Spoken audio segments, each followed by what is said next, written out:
So this is my first time. I just received this item today and I'm using it to make our bread, and I am loving it so far. I love this cover right here because there's no splash.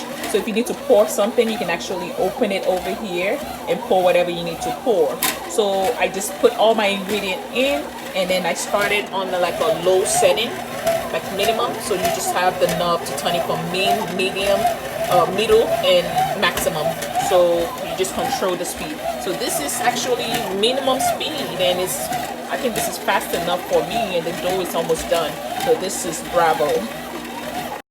I have been mixing for a while. I'm trying to make bread. You can see on both sides the yeast is not incorporated.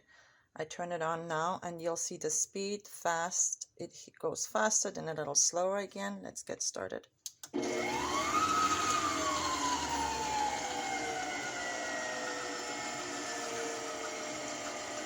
In a little while it speeds up again, slows down again. That's only on speed 1 and speed 2.